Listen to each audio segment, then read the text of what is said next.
Hello and thanks for checking out ChartGuys.com. We're proud to be one of the most successful technical analysis communities online, teaching you the skills to become a more confident, effective, and informed trader. Join our community of hundreds of analysts worldwide working together to learn the charts, generate profit, and achieve financial independence. For access to daily live chart analysis and market coverage, a thriving chat community, along with dozens of hours of exclusive educational materials. We look forward to seeing you. Let's check out some charts. Checking in on the market, so we had a gap up open day this morning for SPY, and then we saw some profit taking after that open, but the bulls had plenty of space to work with, and they closed at the all-time, or at the highest price in 2019. So we're still strong here. We had the reaction to Netflix earnings. We'll go into that in just a little bit, but we're maintaining the higher low each day pattern. When we do pull back, we will need to form a higher low compared to 286.70, so the bulls have a few dollars of space to work with. The RSI is still grinding this 90 level, and it's been grinding this 90 level the entirety of the year, and we're at a point where we clearly have to break above it for an all-time high, or we're going to have to see a daily pullback for another higher low to form. So it's going to get interesting from here, checking in on these Netflix earnings. It was a little bit of back and forth action initially, but in the end, it's a non-event as far as I'm concerned. So we had the all-out dump, almost got that dip, had a 335 order that I missed by about 20 seconds. Happened real quick, and we saw a real nice bounce. And again, we're right back to the range that we traded in all day today. So it's a non-event at this point. And it was actually a non-event for Netflix the last earnings cycle around, where we had to wait for the other tech sector names to report for it to have any meaning. So not expecting much impact on SPY as we head into tomorrow. And we'll have to wait for more major names in the coming couple weeks. IWM on the daily chart is an inside bar today. So we've seen lower closes from the open 5 out of 6 days in a row on IWM. So it's like most of the strength is occurring during extended hours. And then once the open occurs, it's consolidation. And we've seen that plenty of times with SPY as well. But we have a new daily. Well, actually, I'll take that back. If we break this inside bar bearish, we have not formed our daily higher low yet. And we'll still be watching 154.91 as a key level. If it breaks bullish, we're going to be looking at the recent high of 158.16. So daily inside bar shows us the tightening range. A break is imminent, and we'll see how that daily inside bar breaks tomorrow. QQQ gap up open, still extremely strong overall, and the RSI is clearly getting over 70. In this instance, that all-time high, 187.57, is getting closer and closer, 187.53, and we got within, let's see, it was 62 cents. So we're within 62 cents from resistance. Hourly, a little bit of consolidation today, but overall we did have a dip. And the dip at the end of the day was, this is pretty much profit taking heading into Netflix earnings. Bulls buying the dip. There's your reaction to the Netflix earnings. And here we are, pretty much a non-event, just slightly below the trading range that we were at today. Financial sector bulls showed up today. We had the double bottom, 26.90 and 26.91. The daily inside bar broke bullish when 27.16 broke, and we broke 27.33 to head to new highs of 2019. So 27.47 is the next resistance. The financial sector is staying strong, and pretty much if the tech sector can have some bullish earnings from the major names, I do expect that all-time highs for the S&P 500 are not far away. XBI is pulling back, and we had a little bit of an interesting scenario today where, I look down at my screen and I'm normally watching the tech sector, which is the number one holding in the S&P 500, the financial sector, which is pretty much tied number two with the healthcare sector. And I watch the biotech sector because I like the trading opportunity for the leveraged ETFs for XBI more than the opportunity for the healthcare sector. But it was healthcare weakness today, significantly down. And if you look at heat maps, that's a good way to see what's going on. And just an example of what I mean by the heat map, we got FinViz with a good one. And I looked at that and just saw, okay, so very clearly it's this section right here, healthcare plans, that's seeing the biggest weight on this market. And what stood out to me is tech was strong, financial was strong, biotech was just fine, and SPY was not up much at all. And normally we would see it up much more than that. So we are seeing all this healthcare red in response to political action. So we have to start paying attention 19 months in advance. We have to start paying attention to the election, to the polls. Bernie Sanders obviously is not going to be bullish for the healthcare sector if he were ever elected. There's a video going around fairly viral right now of him being on Fox and talking about Medicare and all that, and the audience was really in support of what he was saying.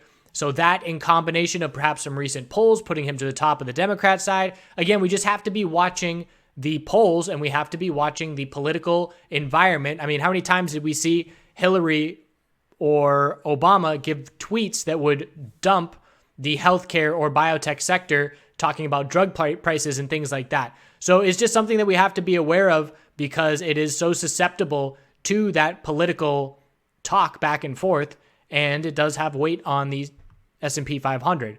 But the biotech sector didn't really see a whole lot of that weakness that the healthcare sector saw as we dumped. This is the biotech sector today, and that weakness did creep in a little bit more at the end of the day. But XLV is the healthcare sector. Look at that. How's that for a bearish engulfing candlestick? Gap up open to complete collapse. Huge red day. Weekly time frame is losing the uptrend. We already lost the uptrend on the weekly for the healthcare sector, so we have a monthly equilibrium. We have our all-time high, low of the dump in December, lower high has been set, and we're looking for the monthly higher low. This is what I had anticipated that SPY was likely to do from its bounce in December lows. Obviously, that's not the case at this point. It just keeps going up. But XLV is giving us that tightening monthly pattern, and oil might give us that tightening monthly pattern as well. Certainly going to keep an eye on it. But as far as XBI goes, it's a daily inside bar with a tight range. So we're going to be watching for how that breaks. And it was a top fishing play. So I looked pre-market and did my normal preparation for the morning. And I said, all right, if we get a bull move first thing and we can't break 90.41, the bulls are extended. This bounce is coming straight off the low of yesterday. We're seeing a higher open. And if we can't break 90.41 first thing, it's a top fishing play using that resistance level and making a bearish entry and stopping out if that resistance breaks. And that ended up getting nice follow through. And there was even a second opportunity on the 5-minute time frame. There's our initial rejection, all out dump. There's our V-shaped recovery to a lower high. That was another top fishing play where you could have top fished the high of the day of $90 and stopped out if that broke, and ended up being a nice trade. And that would be the same thing as playing the bear inverse leveraged ETF and bottom fishing. So bottom fishing the low of yesterday at 18.53 when we bounced 14 cents above it, or when we bounced above the low of the day by 2 pennies. That's a clear bottom fishing play. And we went from 18.69 up to 19.43, about a 4% plus move for the bulls. So nice opportunity in the biotech sector today. XLF, or I should say VIX, the volatility index, still weak and dropped down to the lowest levels that we've seen anytime recently. And if we clearly get under 12, we're back into this range that we were trading within. But we don't usually stay under 12 long. And at least historically, looking back the last few years, we haven't stayed under 12 very long, aside from back here in 2017 when we were just lulled to sleep with consistent bullish action every day following the election. But it's been a long time since we've stuck down at these levels. So it pretty much depends if the market's going to get all-time highs or not as to whether we can get any kind of action in the volatility index. So oil has given us a new daily high or low. Inventory report is tomorrow. Actually, I got to double check that with the holiday Friday. I believe it'll be tomorrow still. But we've got our daily high or low of 62.98, and the bulls had a big day today. We changed the hourly trend. The first indication that our daily high or low has been established is by changing the hourly trend. So here's our low, high, higher low. And actually the higher low was earlier in the morning. A bull break, all-out dump, V-shaped recovery. It did get very choppy in there, but we only broke support by a few pennies. So essentially a double bottom at 63.02 and 62.99, and a huge move off of that. 64.62, 68, and 77 are the only resistances in the short term for oil as the daily chart tries to see continuation. And it's pretty much going to depend on the inventory report if it is tomorrow, which I believe it is. We're either going to get continuation or we're going to head back down to 62.99 or 98, the bottom of today. Natural gas bears got their break. Daily RSI close to oversold. 4-hour RSI pretty crushed down at 20, and we have no support nearby. 2535 is the next support level, and we're just watching to see if we're going to get daily oversold conditions now that we have no support in the short term. Bears in complete control of natural gas, no sign of a trend change, and that's not changing anytime soon. So I appreciate you watching. We'll see if we get that all-time high this week. 2 more trading days to go. If not, we'll just look for a daily higher low to form unless the bears bring the volume. It's the only thing that's going to sway the bulls in full control uptrend on the daily and weekly time frame. bear volume over the 20-day average, and we haven't seen that yet. So we'll see you tomorrow. Hope you have a good rest of your Tuesday night. So we're going to do some more Adventure Time here. Not going to have plant updates until late April, early May when things really get going. And those bugs are on their way, so I'll keep you posted on the praying mantis eggs, which will be exciting. So we're leaving Costa Rica, which was wonderful. This was from the first chat room that we ran when I was trading in Costa Rica. And this is when the top was hit on the Euphoria USMJ penny stock boom. And this is my partner, current partner, Jason, business partner, made this up. Thought that was funny. Then I went back to Charlotte for Drumstrong. Drumstrong is a cancer organization, a charity that I've been working with for, I think this will be the 10th year, going in about a month from now, back. This is their 13th year, my 10th year.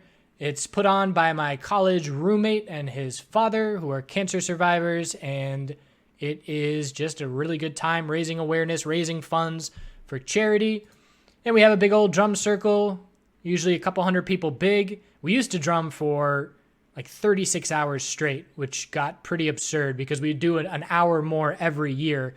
So we cut that down a little bit, but it's cool because we do these live streams where there's Drumstrong Sydney and Drumstrong Japan, and they do live streams and we drum together from across the world at the same time. And just a lot of good people, a lot of good music, and a really good fun time. From there, I followed a woman out to, what's it called? Kings Beach on Lake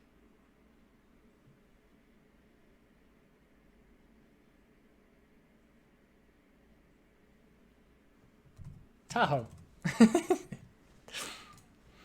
So, followed a woman out to Lake Tahoe, and about 2 weeks after getting there, she decided she didn't want to do it. So, that was my college sweetheart. And that was all right. So I didn't know anybody out there at that point, so I was just trading. Every day I'd trade, and then I'd go on adventures.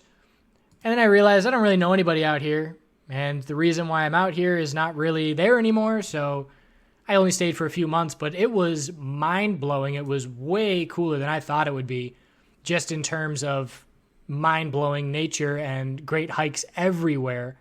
So many great hikes to go on. So had a good time and explored it while I was there, and would certainly recommend visiting Lake Tahoe, and I will certainly be going back. More hot springs close to the side of the road, and waterfalls of hot water. So California is where it's at. Look at that selfie. That's level 10 selfie. That's me holding a flower pot, but the flower pot's my phone, and it's a shadow, and the flower is real. Pretty good. So we'll check back in tomorrow, and I'll see you then.